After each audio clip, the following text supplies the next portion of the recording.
Okay, so I want to honor your time today. So, welcome.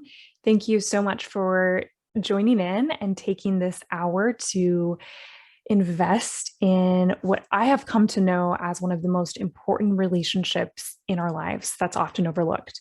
And that is our relationship with our body. So, I'm going to go ahead and lay out for you what the course of events will look like today in this hour, this beautiful hour that we're sharing together. So, to start with, we're going to go through, I'm going to share a little bit of my story and why I've come to love body partnership and see it as such an essential practice to health and well-being. Then I'm going to define what exactly body partnership is, because until I started diving into this work, I had never heard it phrased that way. So I want to make sure you understand what we're talking about today.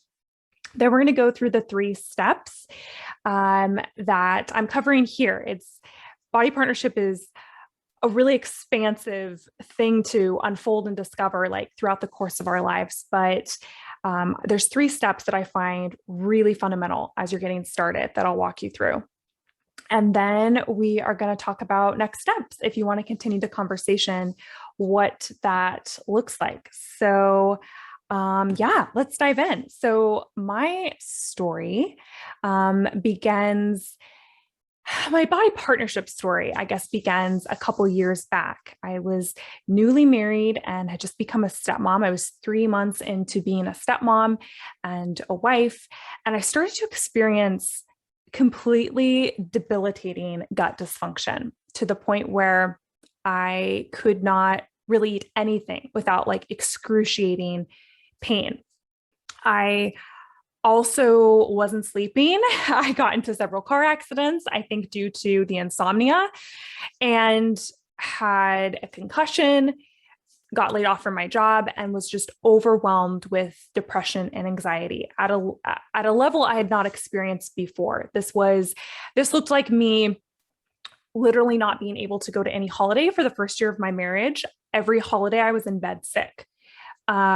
Easter, 4th of July, New Year's, like I remember all of them and I was in bed. So I experienced them from my bed. And that was just so alarming to me as I was 25 years old. And it was really overwhelming. So I began to work with a functional medicine practitioner. And in the process, we did a lot of testing and went through different elimination diet protocols and an extensive supplement regime. And I did see some small micro improvements in how I felt on a day-to-day, a little bit with my digestion, but it really was not moving forward at the speed I had hoped. And I wondered, like, there has to be something missing here. Like, there has to be a piece of the picture that I haven't found yet. And I really wondered, how did I get here? Here's what's going on. I know I can't eat, but that's not normal. How did I get here? And I started to look beneath the symptoms to what they were conveying. Could all of this internal chaos that I was experiencing, both physically and mentally, could it be evidence of a communication breakdown, possibly between me and my body? Like, how are we so off kilter? And what I discovered when I began to ask that question shifted everything. And I would say now what has become body partnership to me and what I've built my business around in the podcast.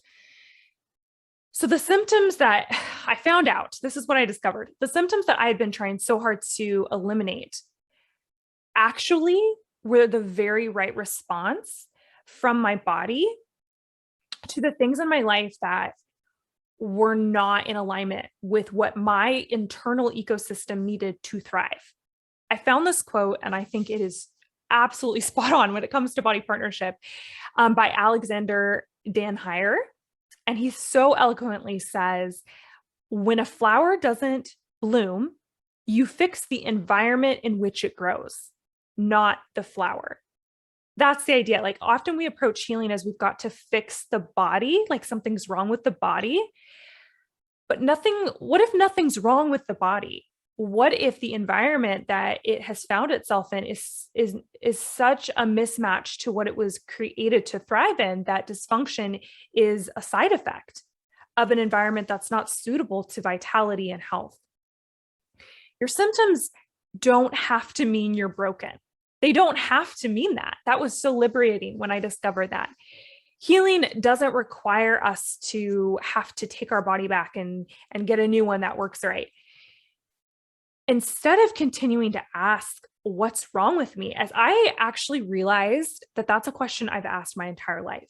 As a child, very young, actually, I still remember, those moments, those really defining childhood moments where you, they're just edged in your memory forever. I remember being a teenager and I had just learned how to drive, but I couldn't drive. We were on our way home from church, me and my sister, and I was like, you need to drive. I think we pulled over and switched spots because I was in such debilitating stomach pain. And I went to the ER and they ran all these tests and they came back, of course, and I was healthy as a horse. I was totally fine, quote unquote, fine. And so when you have that experience, and I would have that experience multiple times throughout the course of my teen years, you begin to think like something has to be wrong with me. If all their tests are coming back normal, something's got to be wrong with me. And I realized that this question really wasn't serving me. And I'd kind of exhausted as far as you could go with this question. And so I started to seek if there was a new question to be explored. And that was, what does my body need to feel safe to rehabilitate itself? Not what's wrong with me or what's wrong with my body, but what do you need? It was like a relational question is what it turned to be. And this is how I began my journey back home to my body and to my center and to discover my true core essence. My body responded so lovingly, so graciously, but was basically like, I miss you. I want to partner together with you in this process of making beauty in the world and bringing hope to the world. But I need to know that you're here for me and you're going to open up this space to cultivate an environment where I feel safe to flourish. My body continued to dialogue with me throughout the course of this process. And really at the essence of the conversation was like, I need to know that you trust me and that the messages that I send you are not meant to harm you, but rather to heal you. And this will be a phrase that you'll see me use a lot. Like, the messages from the body are designed to heal you, not harm you. And that was huge. When I realized that, that was so huge. So what roadblock was hindering my healing way when I was back at what I described at the beginning of my story with the gut dysfunction, a couple months into marriage? What was in my healing way really was the quality of relationship I had with my body and the potential that I had yet to realize that we could be connected and partner together in my wholeness. So I feel really confident in sharing this message with you because I have lived it and I have also been on the other side. And I know what it's like to not feel like you understand your body, to not feel at home in your own skin.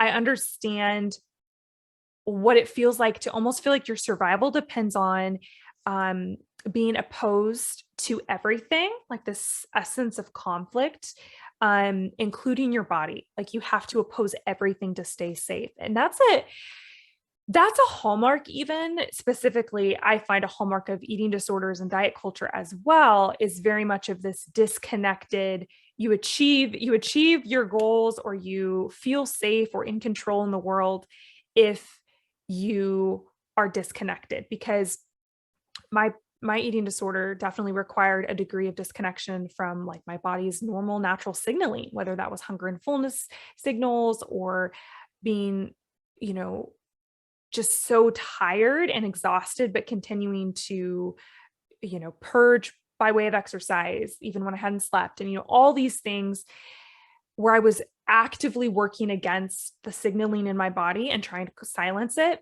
I know what it's like to live like that. And so I feel that this message comes, I can empathize with you, and comes from such a deep felt place of wanting more for you, because I know that more is possible. This fight energy, even to the degree, and I wonder if you can relate, as a teenager, I suffered from cystic acne and was very self-conscious of it. And even I think about my methods of skin health. I would have a flare up of acne and I would just feel so much self-hatred. I would look in the mirror and I would just think, you're hideous, like, to myself. And it breaks my heart to actually even think about that. But the reality was, when you have that belief system about yourself, your body, like, it really, gosh, it's really tough. It's really, really tough to feel your best and to contribute the gifts and the talents and the creation we were meant to bring to earth. So anyways, my way of managing something like an anxiety or an acne flare up would be really harsh chemicals, poking. And I mean, I have scars from like trying to pop things, and like my face would be bleeding. I just was at war with myself from the inside out. And yeah, it was a scary place to be. So I met every symptom with my defenses up and this fighting, fixing energy until I reached that rock bottom point and realized that this was really a reflection of my overall quality of relationship I had with my body. It was this me versus my body energy, really, that I was in all the time. So I'm here today, like I said, to remind you that there is another way to engage with our body, and a way that has the power to create radical freedom and joy, and where you wake up every day excited to care for and love your body. Like, I never thought I would get there and be able to say, when I wake up, one of the things I'm most excited about now is how I will care for my body, what my body will ask of me and talk to me about, like this friendship, and how I will get to engage and be with it. Like, I genuinely am excited every day for that. So, and this is body partnership. This is what I want for all of us, because it is game changing, totally game changing. So in simplest definition, when I talk about body partnership, I'm just going to go and define it for you. It's rehabilitating the body through healing your connection with it. So I'll say that one more time. Body partnership is, in its simplest form, rehabilitating the body through healing your connection with it. So, like, notice I didn't say supplements and a certain diet protocol and a certain exercise routine. No, rehabilitation starts with healing your connection to your body. That's really where it starts, because we want all those other external things that we're putting in to be motivated and driven by a place of deep self-love and connection. So I love Kelly Brogan. She's just such a powerhouse, but she talks about this concept of, basically, we're ending the war with ourselves. We're calling it off. We are pulling out of the war with ourselves. And we are choosing to no longer be propelled forward by this energy of fighting against our body, this energy of fear and fixing. And instead, we're welcoming a way to access our healing, a way that flows through friendship with the body. It's my life's mission to help you open up healing by way of friendship with your body. Okay, so let's dive in to the 3 steps. If this is exciting, guys, this is so exciting for me. I'm so excited about this. So step one is reflect. So I've created 3 R's because it's easy to remember. And it actually came to me one morning on my walk. I was like, oh my gosh, body partnership could fit into 3 R's. So here it is. So reflect, become aware of your body's daily experience. Do you know what your body feels like living the life that you live? Like the job you go to, the relationships you're in. Are you aware of how your body is experiencing all of those things? So oftentimes symptoms are really just a mirror back, like they're mirroring back to us and reflecting back to us the health of our connection with our body. So gaze in. What do you see? Start to think of your symptoms as the body's way of starting a conversation with you, not evidence that you're broken. So physical disharmony is more of an alarm bell. And it's alerting us oftentimes that there's this mismatch, like I talked about at the beginning, between our environment and what our body needs to thrive. So try on what it feels like to allow this perspective to guide the reflection process. So here we are, we're committed to reflecting for a few minutes. Spend some time here in this reflective space. And think about the conversations that your body has been trying to have with you. And I have put also, I was going to say, I've created a workbook for you to follow along, and I sent it to you if you are here watching this live. But if you didn't get the workbook and you want access to it and you're watching the replay, the workbook should be posted live with the replay, or when the replay goes live, the workbook will be posted there. So I have these questions if you want to refer back to them in written form, basically, to help you in this reflective process of starting to explore where your body has been trying to speak with you and connect with you. So ask yourself, and I love to be in the present. Let's just do one moment at a time, okay? What subtle or not so subtle messages has your body sent you today? Just think about that. And think of the symptoms being the messengers carrying to you the little message from your body. I had, I'll share one. I had a little bit of like butterflies thinking about the first workshop, and that was my body's way of saying, like, I'm excited, but I'm nervous. This is a huge step to share my personal and what I believe is my life's work, like with the world. So that was a message I got from my body. We're excited and eager and a little bit scared. And it's okay to be scared, a little bit scared. Okay. So think about a message, think about what messages you've received from your body today.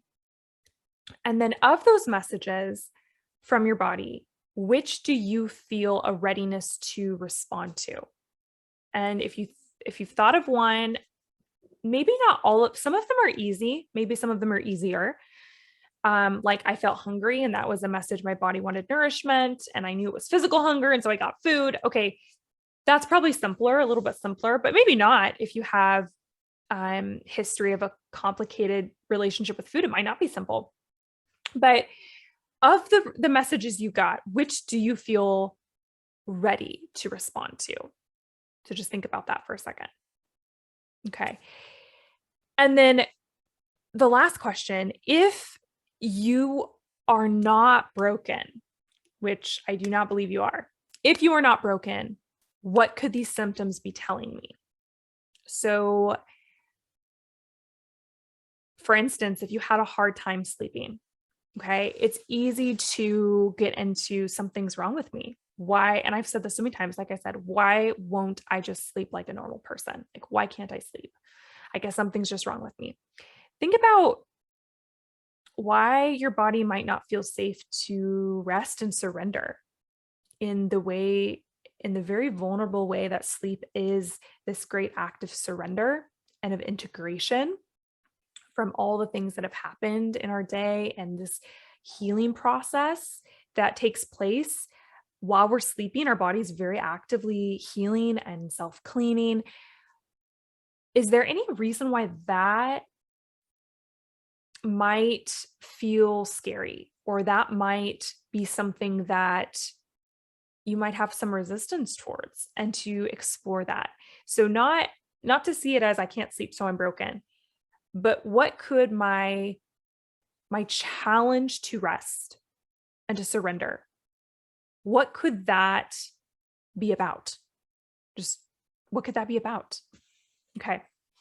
So once you've identified and started to work with this message, we can start to kind of look at where this is showing up in your body. So in the sleep example, obviously it's like, okay, I'm not sleeping. I'm feeling tired all the time. But identifying where in the body you experience whatever message it is that you're getting. So for instance, when I'm getting a message of like overactivation of stress, like I'm going to feel it in my stomach. That's where my stress is going to be. But not always. There are certain types of stress that I immediately feel a migraine coming on or a headache of some sort. So just start to identify when you get a message from the body, like where in the body is it showing up?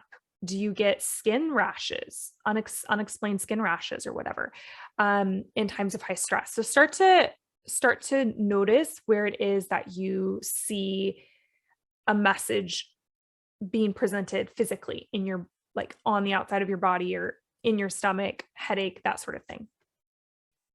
This reflection step is really about slowing down and taking the time to notice how our environment is impacting our bodies, and to just give your body the therapy of your presence and your full attention. You're fully available for yourself physically, emotionally, and spiritually. And you're providing the space for your body to just talk with you about, maybe you've noticed you've had a stomach ache, but you haven't sat to notice or to ask why, and to ask the body what this might be communicating to you. There's this quality of receptivity of being willing to listen. Just like in any good relationship, we would never experience really high quality evolved relationships if we never listened. And yet we expect our bodies to perform and to give us so much. Are we listening to the degree that we are demanding from the body? I just think it's something to consider. So stay with yourself, practice staying with yourself through this process. There's no need to flee if our body is not sharing anything to harm us, but only to heal us. There's no reason to flee. We are safe to listen to the body and to be with the body in this reflection step. So remember, it's no longer allowed to be evidence that we are broken or defective. Whatever message we get, it is no longer allowed to be evidence that we are broken or defective. Okay. And if you feel resistance towards this step and you can't listen and you can't receive, and you just feel like that's not possible for you, or you feel resistance toward it, I want you to get curious about that. I want you to think about where that resistance is showing up in your body. Do you feel tightness anywhere? I want you to get curious about the resistance piece. If that is your reaction to this, you can work with that. Even resistance, you can work with that. Okay. So once we get into the habit of listening and reflecting, you're probably going to notice, as I have become, just this practice has become more of a part of my everyday life, that my body is talking all the time. It has so much to share with me. It is never not communicating with me. And that's just so beautiful. It's really like a lantern on a dark road. I've come to really rely on the body's feedback as like my vital light to get me through all the complexities of my life and my day. Okay. So we take now this awareness from having reflected and our experience from engaging with this feedback we've received from the body. And we go into the second step, which is release. Okay. So this step is about liberating ourselves from the energy of struggle. So like we've recognized we have a headache, we have anxiety on board, we have gut pain, whatever it is, and the emotions that often accompany those things. So this is really like stress physiological, this is stress showing up. This is stress showing up in our bodies, and an overactivation of, oftentimes linked to an overactivation of our sympathetic nervous system. So this is, when I talk about this, it's our body in this chronic state of fight, flight, or freeze, as is talked about a lot. I know now. Right now, it seems like that's talked about a lot.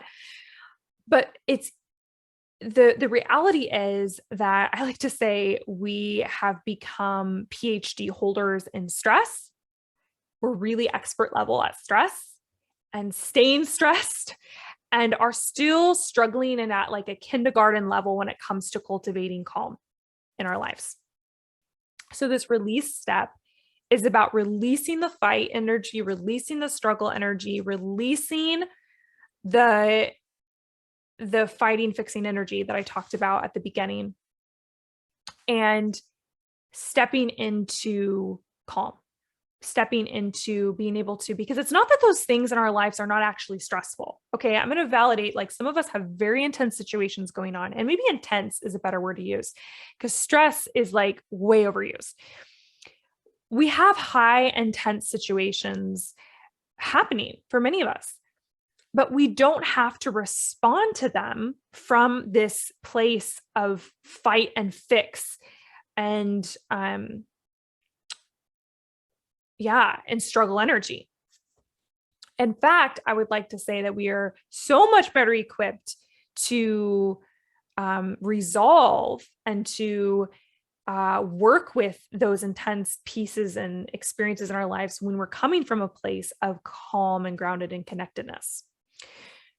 So a part of my healing journey has really involved bringing in so many more resources to help me get back to a place of grounded calm, to help me feel safe again in my body, and to help me have the internal resource I need to then step into back into the intensity of a situation with more clarity and more connected to who I am. So basically, we're sending the signal to the body in these practices that the conflict is over. And that can be, I mean, when we say conflict, when we say stress, I mean, it can be anything from sitting in traffic for an hour, an argument with your spouse before work, a past, adverse childhood experience, being able to regularly engage in these activities that communicate to the body that it's safe, regardless of the conflict going on around us, is so crucial to building a strong connection and a strong sense of well-being and safety in the body. So really, to distill that all down, the goal of the release step is to let the body know that you're here for it. So it's like, I see that you're stressed. I see that you're tired. I see that you're anxious. I see that you're troubled by many things, and I'm here for you. So when we engage in these practices, we're telling our body, I see you and I'm here for you. I'm here for you. And as the body reaches out, we're responding just as a good friend would. A friend responds with, I'm in need of support and encouragement, or whatever it might be. That's part of a friendship. You're there to support them and to walk them through that. And so we're doing this for our body, in the small things and in the little things. We're allowing it to see that it can really come to rely on us to provide it with what it needs to navigate these stressors, both big and large. Okay. So in addition, I know that it can feel really foreign. I just want to add this side note here. It can feel really foreign and almost, it can almost feel confusing if, for many of us, we've navigated these intense emotions and physical sensations that are uncomfortable with just more resistance and more fighting and more striving energy. And so to approach these things from a place of connectedness and calm can feel scary. But I want to let you know, you have the right to experience safety in your body, physically, emotionally, and mentally, in a way that is peaceful, in a way that feels grounded, in a way that feels powerful. Like we don't have to draw power from struggling and things always being hard and our lives never turning out, never making sense, and all those stories we tell ourselves. That's a sense of like we're drawing some energy from that. It's this concept of asking yourself, I can't think of the technical term, but asking yourself, what am I getting from staying in this struggle? Like, is there anything I'm gaining from this? And that could be part of what is keeping you from trying a new way, trying some of these grounded, calming, connected strategies to then be able to face those stressors and those experiences of high intensity. So I'm going to give you a few examples of my favorite stress releasing techniques that help me release that fighting energy and then be able to come back to a highly charged situation with more clarity. So some of my go-tos that I have been utilizing a lot lately. One, I'll give you three, but my first one I want to give you is Qigong, or the simpler way to say it is shaking the tree. And this is just a one way. And I actually have a video in the workbook so that you can get an example, but it's pretty self-explanatory. I mean, you are just shaking and like you're doing it usually standing. I love to do it before bed because I don't want to go to bed still bearing the weight and the energy of the day, especially if it was a challenging day. I want to be able to shake that off. I want to be able to go into my next day fresh. And you'd be amazed. I mean, just shaking for only, I don't know, three minutes. I mean, I don't really set a timer. I don't know how long it is. The energetic shift that takes place in my body is so huge. I mean, our trauma is stored in our body. There's a really great book called The Body Keeps the Score. And this is just one way to release it. Sometimes you don't need to talk it out. Sometimes you just need to shake it out of your body. Let your body just release it. And so I love this practice. It's really helpful in shifting you from fight or flight energy into grounded calm. And it works really quick. So give it a try. The other one I want to mention is Jin Shin Jujitsu, and it's a finger holding practice. So the thumb is connected to worry, the pointer finger to fear, the middle finger to anger, the ring finger insecurity and grief, and then your pinky finger self-confidence. So I like to do this. I do this too before bed because it's really helpful to kind of just, as you're holding the points for about a minute, 1 to 3 minutes, to kind of reflect on, did I experience any, for instance, your thumb, any worry today? And what was I worried about? It's really interesting too, because you can tell, I can always tell, like when I'm going through each finger, the one that feels like, I need to stay here. Like this was a theme for me today. I can always sense it. So I'll just stay there a few minutes longer. And then if you want to go ahead and switch, you can do the other hand. If you want to do it longer, I actually do it laying in bed as I fall asleep. It's really, really helpful. And like just kind of reflecting on my day and getting me just ready to release and relax and go to sleep. So that's a really good release practice. Then of course, the one that I use all throughout the day is the 4-7-8 breath or relaxing breath. And I also link a video in the workbook so you can see how to do this, but it's very simple. You're basically inhaling through your nose and you're inhaling for 4, you're holding for 7, and then you're exhaling through your mouth with your tongue on the back of your top teeth.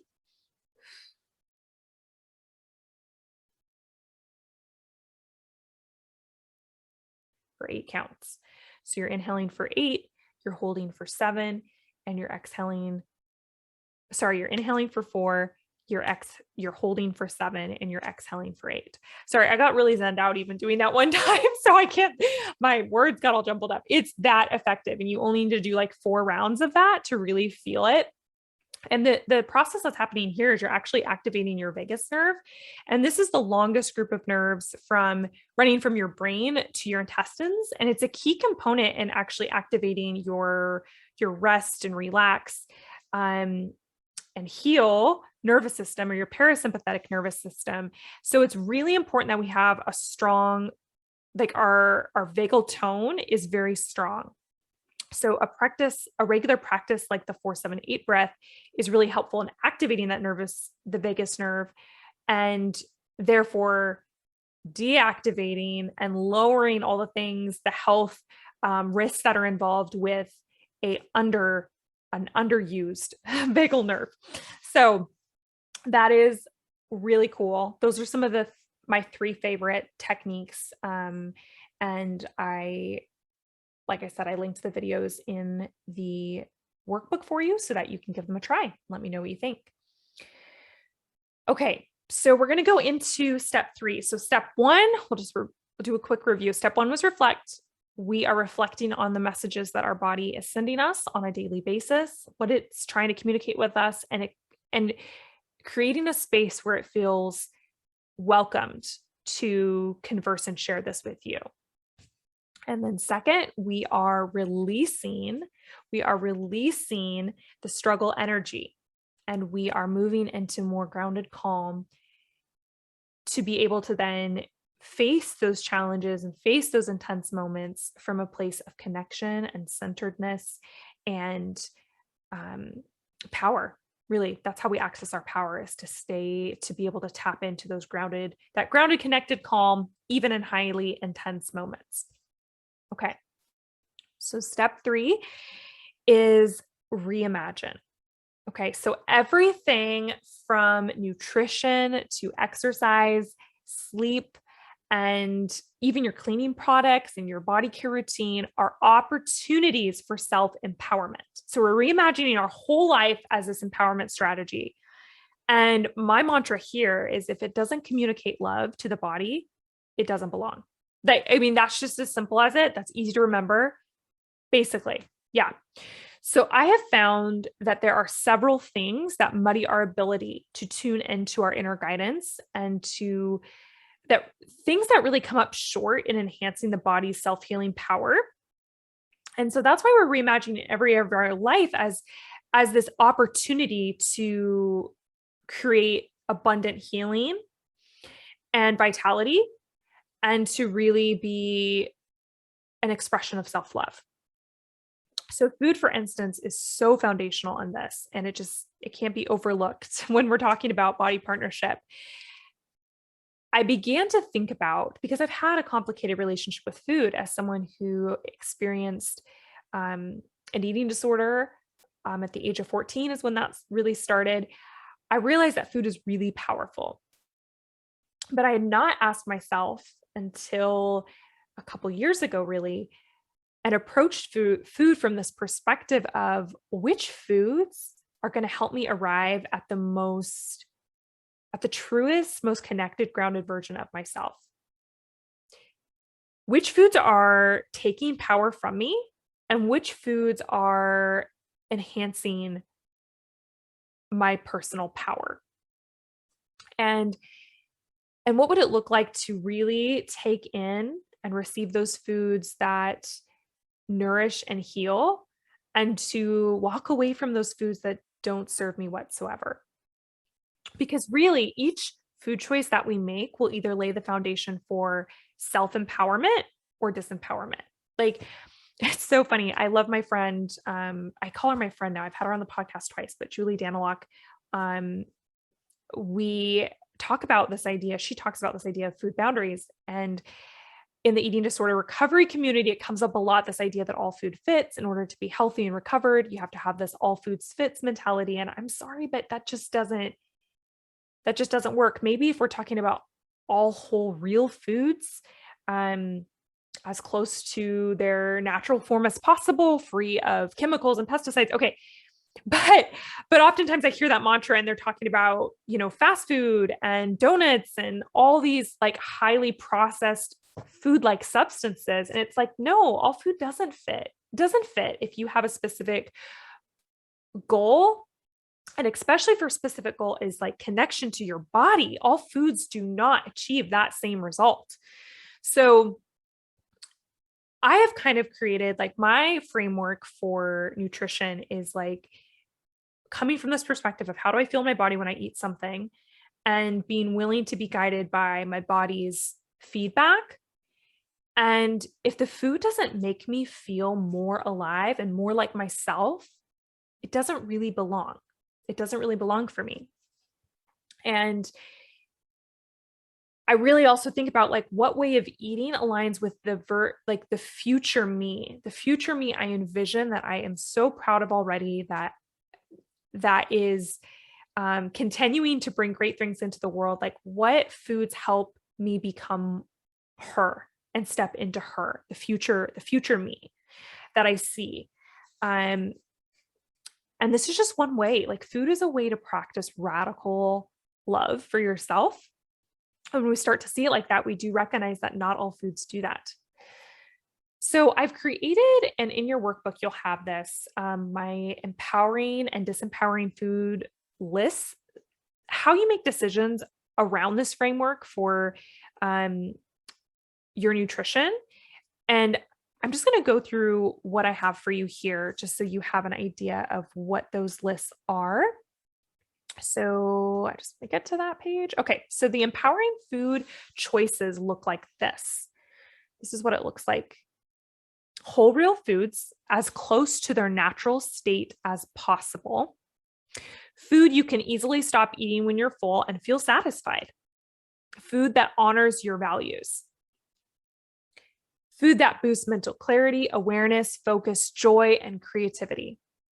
Food that optimizes your body and creates more abundant health in all areas of your life. You are open to your nourishment needs changing as well over time, and willing to shift accordingly as your dietary needs change. So we're not married to one way of eating forever. We're flexible because our body is fluid. And what our body needs is going to shift and change throughout the course of our life. And to be empowered is to be able to respond to that and feel confident that you can shift as your body needs as well. Okay. So disempowering food choices look more like this.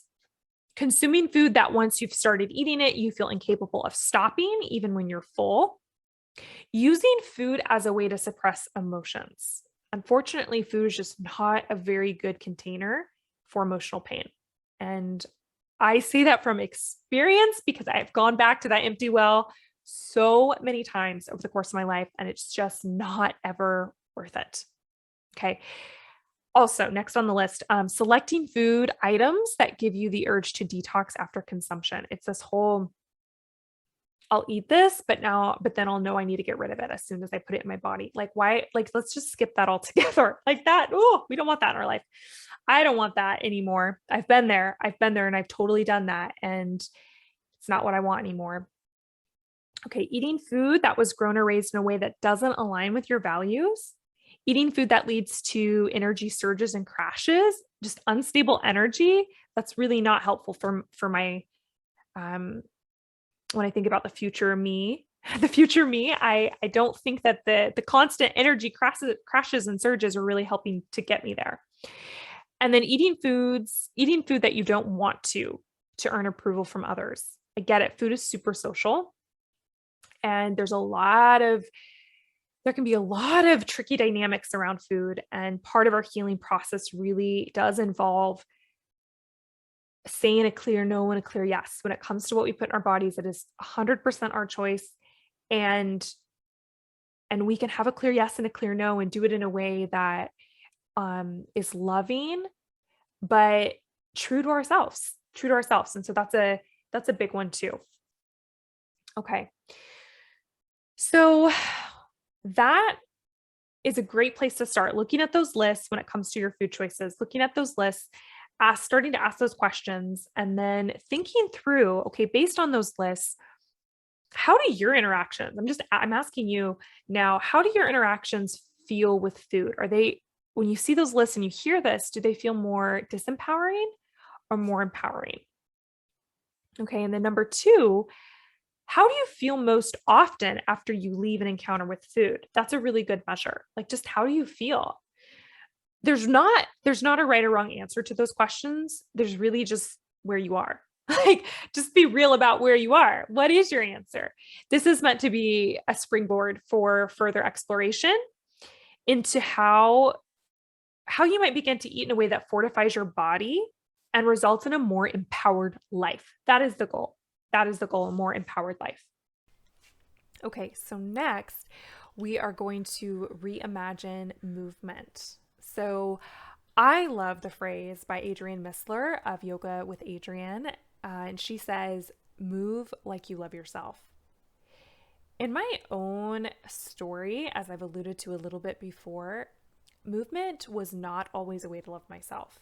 And I wonder if you can relate. I've actually had a pretty complicated relationship with exercise. And that has been really a whole new world that's opened up for me as I've begun to explore what it could look like to make movement now a critical part of my empowerment strategy, rather than a vehicle for forcing, a vehicle for force and of self-punishment. I've learned that I can now trust my body to let me know what movement it wants and it needs at any particular time, and that the healing flows from the listening. The healing aspect of movement comes from allowing your body to guide you into what movement it needs and to listen. I don't just run for the sake of running now. I don't do a HIIT workout because it's Thursday and that's what my calendar says to do. I let my body know what it wants and what it needs, and I am willing to shift. And I love movement. I do movement every day. It really is where I feel most myself when I'm moving. It feels like home to me. But it hasn't always been that way. It hasn't always been that way at all. And I'm so thankful for being able to, when you approach movement from this perspective of your body as your friend and how can I use this as part of my empowerment strategy, you really have the freedom to pause a workout video if you don't feel good. Like, we have such a completionist perspective when it comes to, and I have been there, I say that for myself, I suppose just for myself even, where it's like I start this really intense workout and I have made myself finish it because I need to just finish it. Even though halfway through I'm like, I don't have the output for this, whether it's I haven't rested well enough the night before, or I'm just too stressed, or whether that's or something just emotionally feels too taxing. You guys, it's really simple. You stop the video. Like, you stop the video and you do a different workout. Maybe that's a day you do more nature walks and more yin yoga. Like, you can be really flexible with yourself and listen like you would a friend. Really listen to your body like you would a friend. And it's simpler. It's honestly simpler to listen. And then there are those days where you feel energized and strong and want to do the HIIT workout and want to go for a run and want to lift the weights, and listen to that. Those days will come too. But I can tell you what, those days will probably not come as often if you're not listening, because it takes a lot of energy to not listen. It takes a lot of energy to override the feedback of the body. And it really does pay off to listen. And in the area of movement especially, it's a great opportunity to love ourselves through listening. I now filter, when I'm deciding what movement to do, I filter it through this test. Maybe it's helpful for you. I ask myself, is the way that I'm moving communicating love to my body? And if the answer is no, I move in a different direction. That means I do something else. So I hope that's helpful. Okay, the last category that we're reimagining is in the area of our home and beauty care products, because so many of the synthetic things on the market are full of substances and harsh chemicals and additives that are actually really disruptive to our body's natural signaling and really do muddy the communication channel within our body. And we really want to just clear out all the extra input so that we're able to hear what our body is telling us. And that's hard to do when you have a lot of outside toxins and a lot of external substances that are actually causing a breakdown of the communication system that your body was, that's built into your body to communicate with you and with itself. So I've actually created a guide, a non-toxic home and beauty care guide to help you in this process, kind of a list of actual alternatives, some of the products that I like to use instead, and the brands that are clean. And then also the Environmental Working Group, or the EWG, has some really great home and skincare guides, and they've done the research for you in regards to ingredient safety, and they're really looking for products that are, they're evaluating them based on whether or not the ingredients have been shown to cause things like reproductive harm, compromise your immune health, have chemicals that are neurotoxins or affecting your brain and nervous system, or substances that are not easily broken down by your body or the environment, which is scary. They can stay stored in your fat cells for a really long time. Long after exposure. So they're looking at those criteria and evaluating and rating a product 1 to 10, 1 being a clean option and 10 being don't touch it with a 10-foot pole for you. So that's a great resource as well. And I have linked that in the workbook. So, all right, so closing thoughts. I'll just go back to the definition of body partnership. My definition is rehabilitating the body through healing your connection with it. And this workshop really has been built around this idea of helping you begin that rehabilitation process through friendship building with your body. And we cultivate this trusting and loving connection with the body when we are, number one, setting aside time and space for it to converse with us and to share whatever messages it's asking to deliver, via reflection, making time to reflect on what you've heard your body communicate with you. And if it's not evidence that you're broken, what could it be alerting you to in your body? How is it calling you to work with it instead of against it, to help it heal? And then secondly, we are releasing the struggle energy. We are calling the war with our body over. It's no longer a war, us against our body.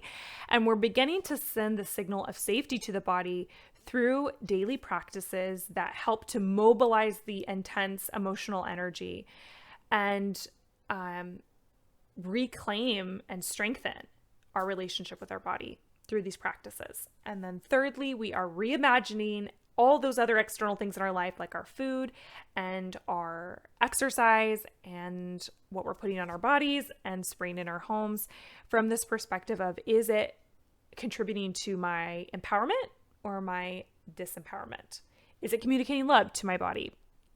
And really examining where these things might be contributing to interfering actually with your healing. Is there a way that that you could eliminate these healing interferences so that you have a more clear channel?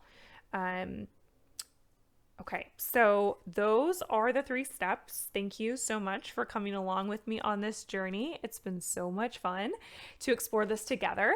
And if you want more, I have a special offer for you that I have not offered before, and I am calling it Virtual Hiking with a Healer. And it's really to help provide you with support on your path back home to your body and to building your friendship even stronger with your body.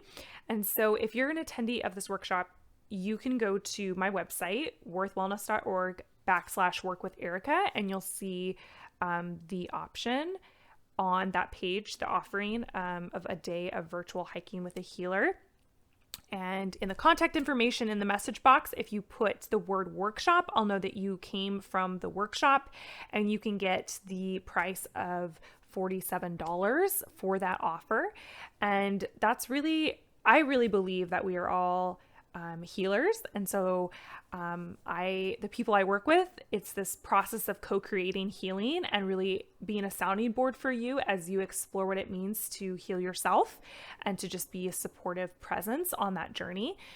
So if that resonates and you want to explore maybe one of the 3 areas you want to dive deeper into that we discussed today, I would be happy to walk with you through that. Okay, friends, thank you so much. Take care, and I look forward to connecting with you again.